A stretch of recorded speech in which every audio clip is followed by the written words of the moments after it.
What up is Marcus Dynasty Football Dads. We have the biggest sellers in Dynasty Fantasy Football. We're going to start off with quarterbacks because with Derek Carr, of course, getting Devontae Adams, and then you have now Tua Tagovailoa getting Tyreek Hill, both top 10 Dynasty wide receivers. I'm going to have this opportunity to actually sell both of those quarterbacks.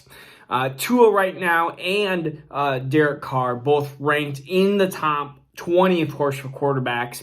But Tua is in a tier, according to some of the rankings that I have seen, in there with Trevor Lawrence, with Justin Fields, which is a questionable one, but with Russell Wilson and with Matthew Stafford. And right now, I believe there's a big, huge question mark above Tua Tagovailoa. And I've seen even his stats comparing the first 20 stats of him and Josh Allen and how similar they are.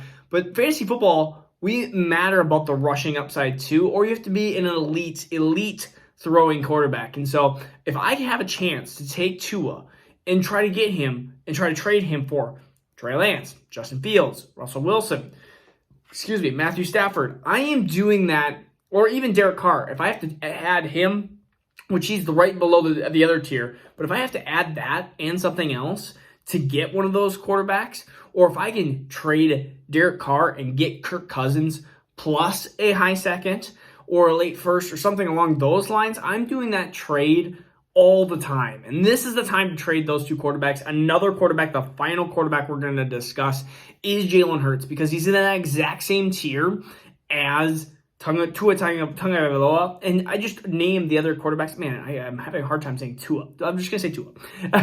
And so Jalen Hurts, his longevity in the NFL, I feel like is very, very shortened.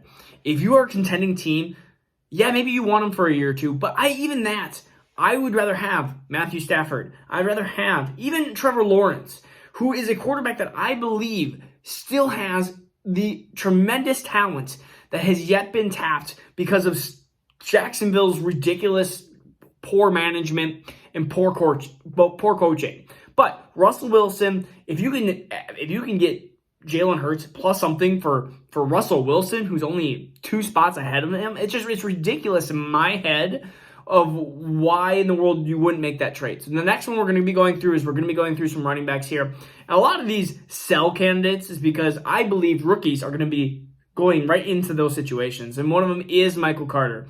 Michael Carter is in a situation where I believe he will be the Chase Edmonds to somebody's James Conner. He will be, Alvin Kamara is a bad example, but he's going to be the third down. He's going to be the receiving back for the Jets, which is going to be valuable because you don't want to just sell for nothing.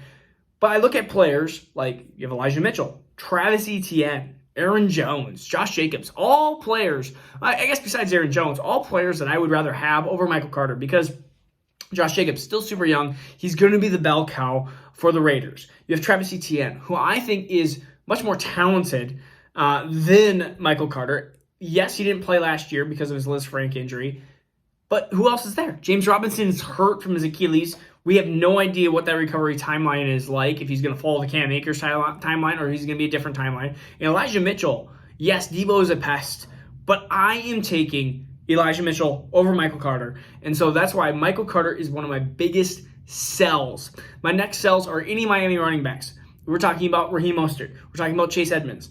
These players need to be sold. They're in tiers right below where one of them is with Clyde Edwards-Helaire. Would you rather have Chase Edmonds or Clyde Edwards-Helaire? I want that upside of Clyde Edwards-Helaire 10 out of 10 times. Chase Edmonds is not a 3-down running back. They showed Arizona had the chance to say, hey, Chase Edmonds, you're going to be a 3-down running back. There's a chance that Raheem Mostert could get hurt game 1, and it ends up being the Myles Gaskin show again. And I believe that it will be Myles Gaskin over Chase Edmonds if Raheem Mostert gets hurt again. And they could easily draft another running back. Miami has shown that, hey, we have Hill, we have Waddle, we have Gesicki, we have the weapons around Tua, which is why I think that he's a positive. That's why I think, back to Tua just for a second, that's why I think that offense in general, people go, oh, Tua is going to be this great quarterback. You can have all the weapons in the world, but you still have to be a good quarterback to be good for fantasy. Well, not a good quarterback for fantasy, but you have to be, I mean, for him, he doesn't rush that much. He needs to throw for 4,000 plus yards. Miami is a big place where I'm selling right now. I think the offense is going to rely a lot through Waddle, a lot through Tyreek Hill. I think Gesicki's going to have his ups and downs. He's going to be a roller coaster. The running back, it's just going to be a mess there. It's going to be an absolute mess, which is why I'm sticking away from the Miami backfield. Wide receivers. I am selling Amon-Ra St. Brown. And why am I selling Amon-Ra St. Brown? It's because I believe that Detroit's going to they're going to draft the alpha wide receiver. And when that wide receiver is drafted in the first 2 rounds, Amon-Ra St. Brown's basically value is going to drop by 10, 15 spots because right now it's Amon-Ra St. Brown. Oh my goodness, he has tons of opportunity. Look at the end of last year. He was a fantasy savior. Well, T.J. Hawkinson, not playing. Deandre Swift, not really playing. Oh yeah, Deandre Swift still. Whoa. Almost knocked over the camera. That would have been bad. Still have this Deandre Swift. I think somebody commented and said, yep, Legend says that you still have it. Well, it's there. And it's going to be given to one of you subscribers at some day in the future, hopefully. So, where was I off? Oh, Deandre Swift, Detroit. And so, Amon-Ra St. Brown is one of the biggest sellers at this point. If you believe a wide receiver is going to be... So this goes to any of the wide receivers that you believe are the number 1 wide receivers. Juju Smith-Schuster, Allen Lazard, Gabriel Davis. These are positions where Cole Beasley would have been that if he wasn't cut by Buffalo. But these are players that are right now either betas or alphas, and they're going to get moved down the depth chart.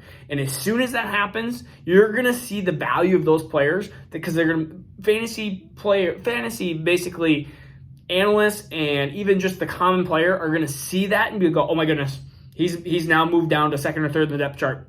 You got to wreck his value. And so right now I am trying to get ahead of that. That's why I told you guys, buy Jerry Jeudy, buy Cortland Sutton, because you're not going to be able to very soon or for very long. And that happened just like that. The next players that I am selling, which hurts me to believe this, it's first Brandon Ayuk. And the next one is going to be Debo Samuel. Debo Samuel right now is ranked up there with, a lot of times, CeeDee Lamb, Jalen Waddle, Stephon Diggs, Tyreek Hill. He's right behind Tyreek Hill. And I love Debo Samuel, but the problem I believe that is going to be proposed is Trey Lance. Trey Lance, I believe, is going to be the starting quarterback, and anything around him is going to be a problem when it comes to pass-catching options.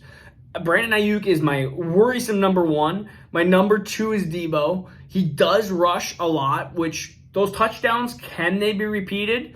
I mean, San Francisco showed that they did well the second half of the year with kind of using Debo as a running back, but you can't just constantly use Debo, who's been injury prone. Don't forget that, injury prone for the majority of his career. You can't use him like that the entire season or he breaks down.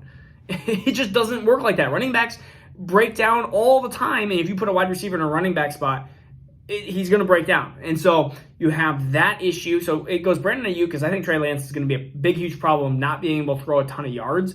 George Kittle, I think, is going to be the safest because George Kittle is elite talent, and he's an elite separator even across running or across the linebackers in the middle of open the field. I think that's where Trey Lance is going to go to.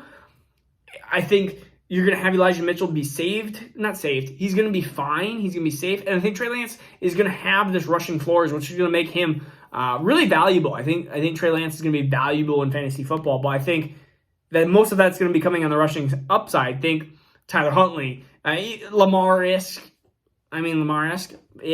So the next person I'm selling is Darren Waller. Darren Waller got the hugest hit from the Devontae Adams news. Darren Waller is also getting to the age and to the point where it's like you look at players around him. I'd rather have T.J. Hawkinson. I'd rather have Dallas Goedert. They're very close, but I might rather have Pat Freiermuth and Dalton Schultz all over Darren Waller, who I believe is seeing the twilight. He's seeing the end. He's getting to that 30 years old. He is getting to the point where we are closing in at the end of his fantasy football top 5, top 6 production. Like, I don't think I see that anymore out of him. I see Kyle Pitts, Mark Andrews, Travis Kelce, George Kittle. You see those 4 players being amazing this next year. But who's going to be the tight end 5? In my opinion, I put my money probably on T.J. Hawkinson. But Dallas Goedert could be it. Pat Freiermuth could be it. I'm starting to see Darren Waller starting to lose his... this is where you sell before the cliff hits. And so that's my personal opinion on players that you should sell right now in Dynasty. Before it's too late, it's Monday. Let's make some trades out there. Comment below that you've had trades involving these players, because that's going to be one of the most important things to help this Dynasty community. Peace out, take care, and we'll see you soon.